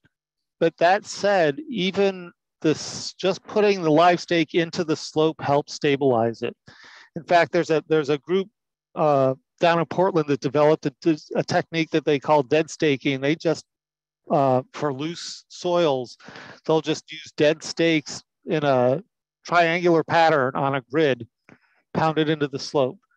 And that in and of itself adds a lot of stability to the slope because it locks those soil particles together. So I've had a site where we used fascines and live stakes and none of them survived, but they stopped the soil movement enough that a bunch of other stuff got started. So, yeah. Thank you. Yeah. And that's actually a site that we used to look at when I taught these classes in person. So we're going to move on. We've got a few minutes left here. Hopefully we'll get through these last little bit here. Soil lifts I'm going to talk about. Soil lifts are basically they're layers of soil wrapped in some kind of material and interplanted with woody vegetation. And that material might be something biodegradable like burlap, or it might be something more permanent like plastic. They're used for stream banks and steep slopes and slides close to structures, and they can use to restore pre-existing grades. They're usually used in combination with live stakes and other planting. We're going to come back to this site in a minute. This is a site on McAllister Creek that's a tidally influenced slope. Yep. This is a very simple soil lift. This is the Powell site on Bainbridge Island. Low bank, low energy, not very steep. The old bulkhead was removed. And then we put logs in the beach for habitat and energy dissipation. And then just basically placed bags of burlap soil stacked together to form the bank. And after those were all placed, installed live stakes. And you can see those live stakes growing right through the bags of soil on the beach. And then the top was planted with native trees and shrubs. And then out on the beach, if you look where the logs were kind of anchored together, and then there was dune grass interplanted in there. So that's plugs of dune grass growing in there. Now, a kind of more complicated soil lift project. This is the McAllister Creek site we were just looking at. Instead of using soil bags of burlap, we used a plastic reinforcement mesh called a geogrid that's specifically designed for slope reinforcement.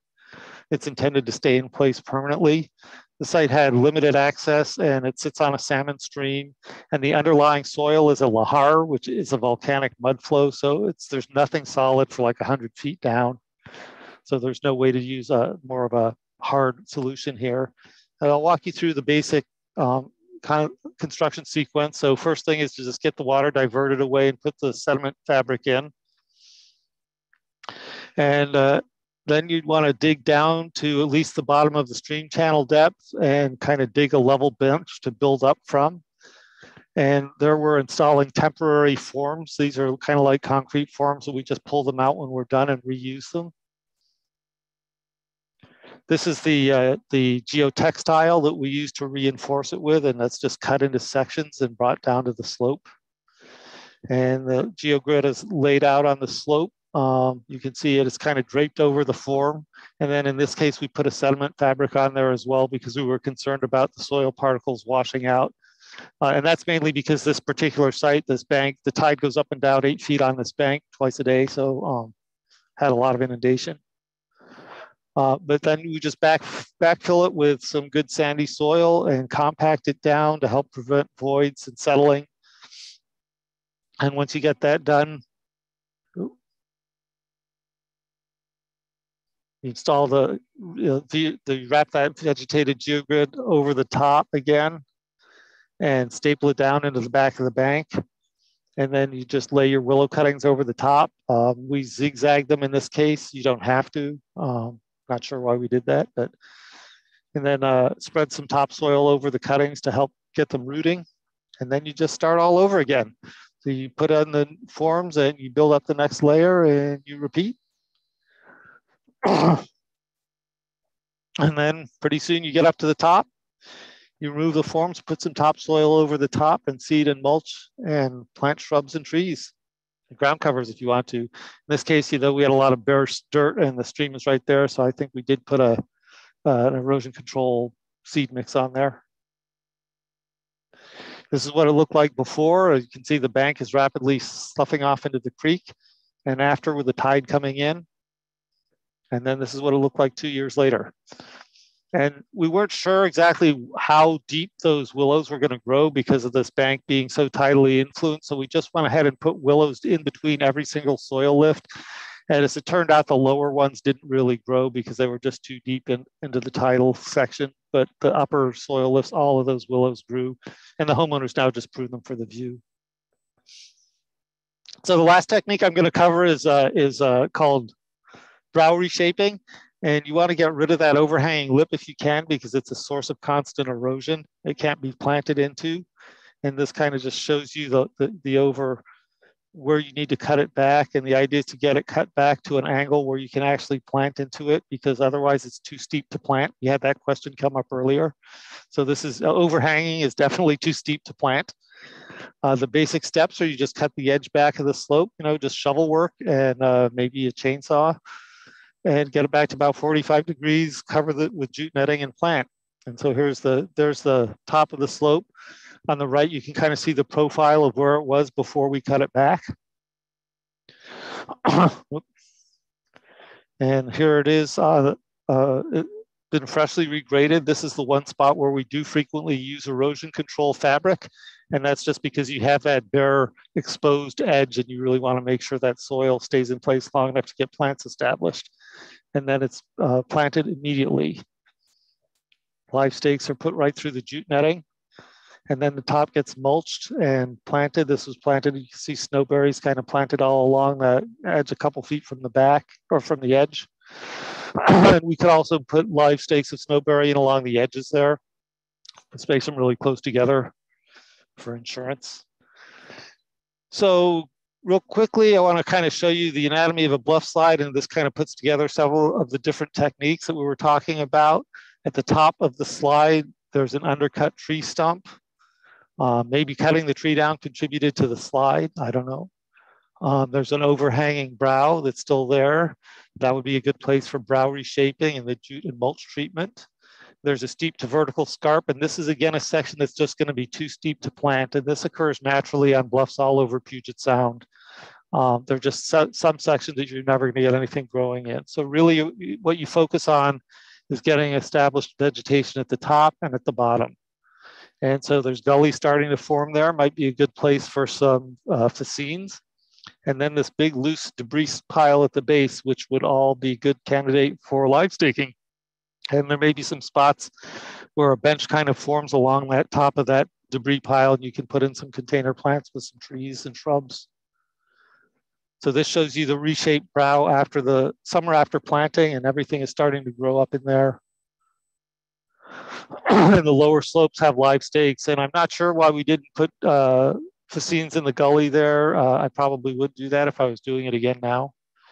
We're just about out of time here, and I've just got about 4 more slides. I'm going to talk real quickly about maintenance before we stop, because you're not done when you finish planting. You do need to maintain your sites, and that might include irrigation and weed control and replanting, animal predation control. You got tree shelters, all they could be like these blue tubes or tan tubes or yellow mesh tubes, and really they only stop small mammals. They don't do anything about deer and elk. Fencing is another option. You need at least 7 feet tall fencing to prevent deer browse. There are these deer repellents. One brand is called Deer Away, and the thing about those is you have to reapply them anytime it rains, so you do that a lot around here. But it is important for the plants to overplant because you're going to have some mortality no matter what. And I wanted to mention to you, because I just heard about this morning, this cool idea that we're all excited about now for protecting cedars from browse. I just got this study today, a forester in Port Angeles who has tried planting Sitka spruce and cedar into the same hole. And his idea is that Sitka spruce deer don't browse them because they're so prickly. And so they grow up together, and the cedars don't get browsed because they don't want to eat the spruce that are tangled up with the cedars.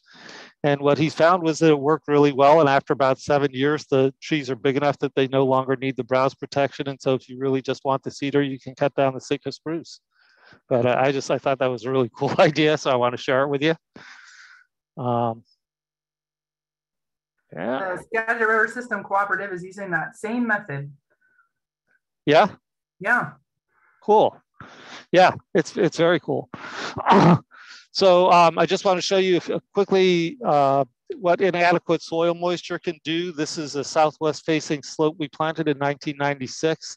And you can see it has really poor cover, has like 25% cover and just a ton of weeds on it. And then right around the corner, same slope, same treatment, same everything. This is what it looks like on the north-facing side. It was the exact same soil, planted at the same time with the same plant, and it has about 80% cover. And the only difference is that the other site has more sun. So that really makes a big difference. It just it dries everything out, and so you need some irrigation. So you can irrigate if you have a water source. It's usually beneficial for the first 2 or 3 years. You want to do it about once a week if you can. You need a system that's site appropriate. Obviously, hand watering isn't something everyone can do. Drip irrigation is really efficient if you can do it. But it's tricky on a slope. So we used to tell people not to water on slopes because we were too worried about the erosion. But now we realize there are some sites where you just have to. So what we say now is that even though watering can destabilize slopes, surface irrigation may run off. So you just have to do it very carefully. And you need to watch to make sure your water isn't causing more erosion on the surface.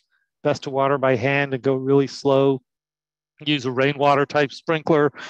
And the thing to keep in mind is that the goal is survival, not lush growth. That's another thing to worry about on slopes, that you can cause damage. So here's a few lessons learned.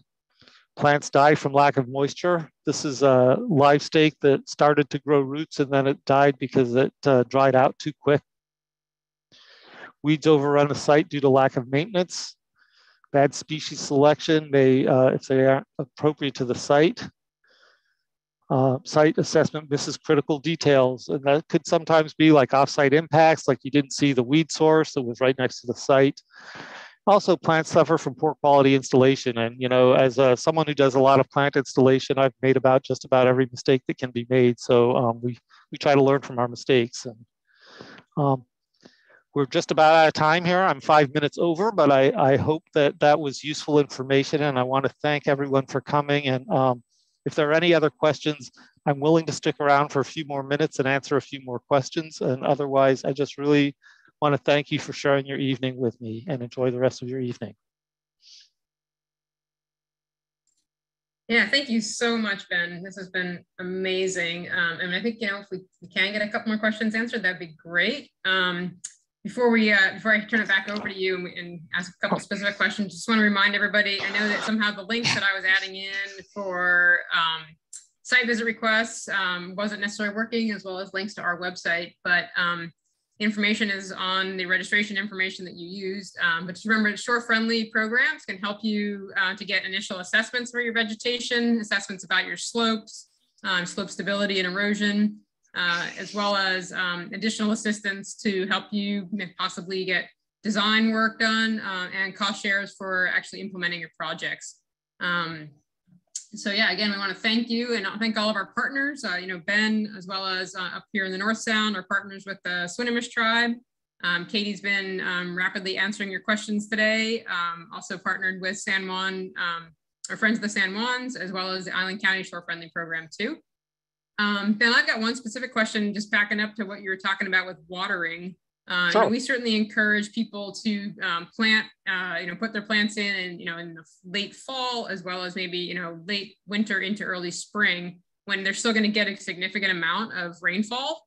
Do you still recommend, in that coming summer, as well as maybe a couple more summers after that they continue to water? Yeah, unless you've got a really wet site. And I didn't really mention a whole lot about project timing, but yeah, the earlier in the fall you can plant, that gives your plants more time to get established before they deal with that summer drought weather. But yeah, on most sites, they can benefit from watering for the first 2 or 3 years. And you can taper it off as they get bigger. All right, thanks. That's great. Just get back to my questions here and see what people have been asking. I know we've got some people still hanging on. Yeah, Katie, you got anything? Apologies if you said this. I was really focused on the questions, but is there a slope that is just too steep to plant into that you wouldn't recommend planting into? So yeah, wherever you have overhangs at the top, you can't plant into those because the plants aren't going to get established. And if they do get established, you're just going to put weight on the unsupported section of the slope. So you need to lay the slope back to 45 degrees or so in order to plant into it. And the steep sections of marine bluff that are naturally bare because they're so steep that seeds won't really get established there are going to also be too steep to plant into. So that's why I say on most high bank situations, you're going to be planting at the top and in the lower portion, but not the upper steep face. Great. Let's see if there's anything else in particular we should be talking about or asking you questions on. Do you ever recommend doing like field to field transplanting? So like taking bits of other, like I've seen people do salal, and someone was asking about that. Yeah, we actually have here the Thurston County Native Plant Salvage Foundation, which we partner with a lot. They do a lot of plant salvage. You can do some direct transplanting if you've got a site where you're trying to rescue plants because it's going to be impacted in some way by development or whatnot. It's generally not an efficient way to plant, and you usually have large plants if you're doing that. But really, if you are going to do that, and it is possible, I would focus on plants that are easy to transplant. So sword ferns are a great candidate for that. And then you want to do it during cool, cloudy weather, ideally in the winter when things are fairly dormant. And you do want to get them planted into the new hole as quick as you can to protect all the roots from sun and drying out while you're moving them. Great. We had one question from earlier on. Where did it go? We said, if I have a large Doug fir that has one very large lateral root that's cut, will the tree be destabilized? That's probably a good question to ask an arborist to look at your individual tree. It won't necessarily be stabilized because the trees have a phenomenal capacity to seal off damaged portions of the tree. So they're really amazing in their ability to do that. Now, I mean, if it was a significant enough root, they may not be able to overcome that. But yeah, I would say that's something to have an arborist take a look at. Can you also talk about whether, staying on the topic of trees, there are a lot of folks that come into properties that the trees have been topped for decades. How should they manage those plants? Oh boy, yeah, that's a tough one. I think again, I would accede to the opinion of a good trusted arborist on that. I think that a good arborist can do amazing things with individual trees. I have a tree in my backyard that's been bolted together for the last 25 years. So, it just depends on how bad the topping job was, if there's a lot of disease and rot, if they left, crotches where water seeped in. So yeah, it varies from tree to tree. It is possible to save some pretty damaged trees though. Certainly had questions about specific types of maybe non-native ornamentals and everything. One thing that we tend to tell people too is when they're thinking about what to plant, so look around their area and see what native plants. Obviously, we're always encouraging native plants, but which native plants on their neighbors' properties are thriving. What's your thought on using kind of non-native and ornamentals? Well, it's not my area of expertise. Of course, over the years, I've learned somewhat about some of the non-native ornamental species that are used a lot around here. For the most part, I think there's usually a native plant that will work as well. I'm not opposed to using non-native plants in general, but in a shoreline environment, I would probably try to avoid them just because shorelines we're trying to restore habitat and we're trying to support a whole ecosystem, and the non-native plants may not be contributing to that in the same way that native plants will. So I would say, unless you have a specific reason to not want to use a particular native plant, I would always look for the native alternative first. Right. It's pretty much what we like to tell people as well. I know, what we try to do is maybe encourage people if they want some non-natives or they want some flowers to keep those closer to their homes and away from the edges of the bluffs and away from the shoreline as well. Yep. There have been a couple questions of people who are currently experiencing erosion. They have tension cracks or they have, some sloughing that's happening. Can plants help a problem that's already happening right in front of their faces like that? I would say live staking can. Live staking, if you have a slope that's starting to say crack apart, that's got a lot of tension going on. The two most important things I would do is, number one, I'd make sure that there's no drainage going on there that they can possibly avoid. That's the first thing I would look at is if there's any way to get any water off that slope. That's the first thing.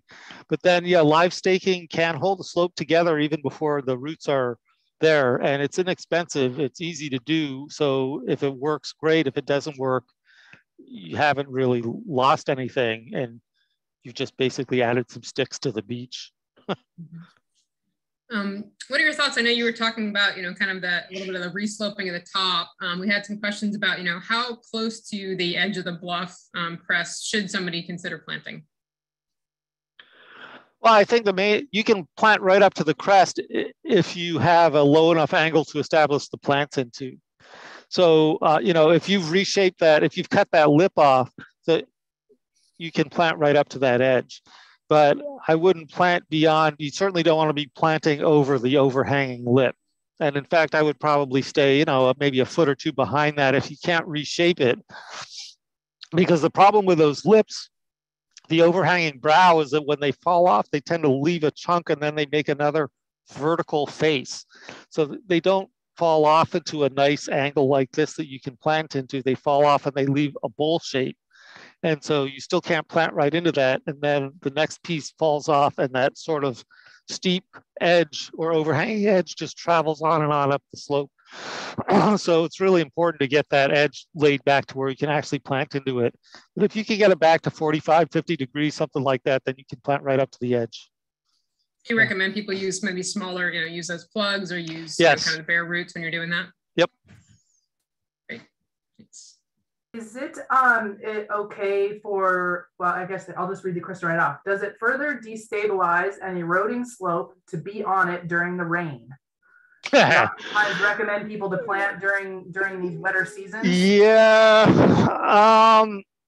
for the most part, we don't usually have really loose soil. Most of our soils have compact layers in them where when you're planting on them, I mean, if you think about how much weight the water is already placing on that slope, the weight of a person is pretty minor by comparison.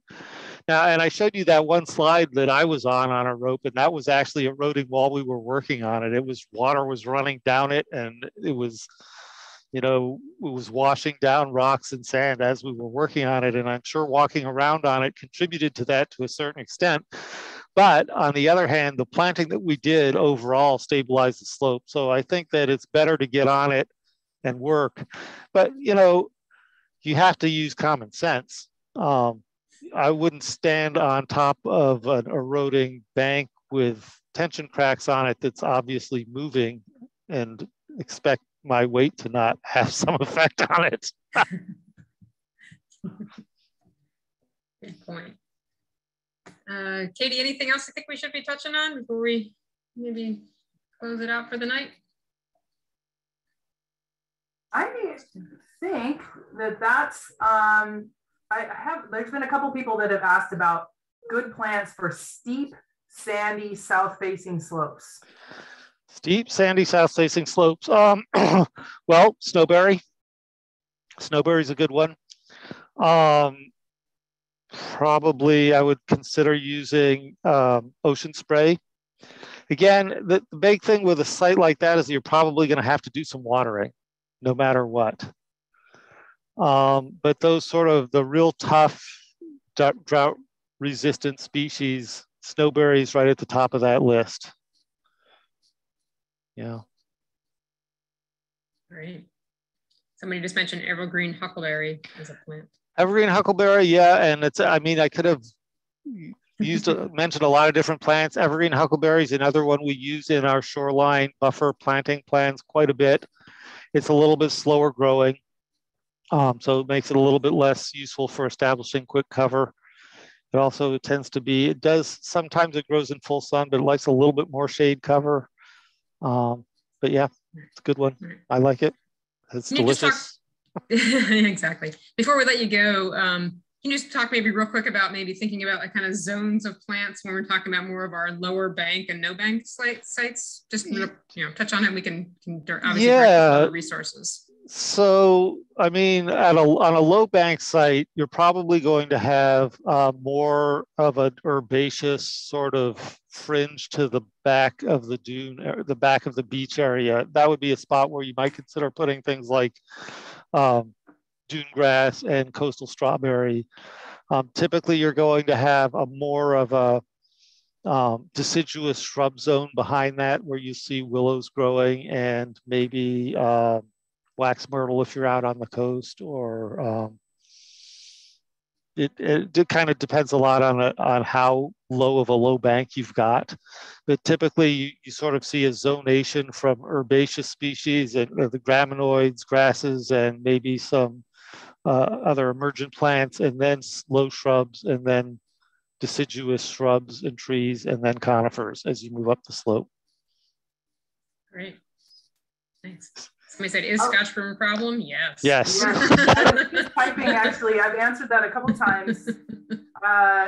Ben, you can answer that. And I'll also just say a lot of people have really like specific site-specific questions. And I think what we'll do is we'll send out a lot of recommendations. And then people can also like write back and we can try to help you with some of those specific ones if we're not able to get to it here.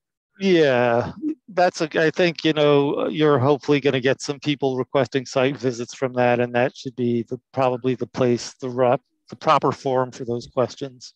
Yeah, I agree. And just, on that note too, for anybody that's not within the North Sound region, where the Northwest Straits and Island County, as well as the Swinomish shore-friendly programs are, if you fill out our site visit request form and you're in the South Central Sound regions, we will provide that information to our partners down there.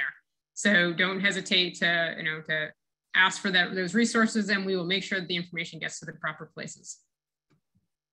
All right, I think it's time to wrap it up here. My voice is going to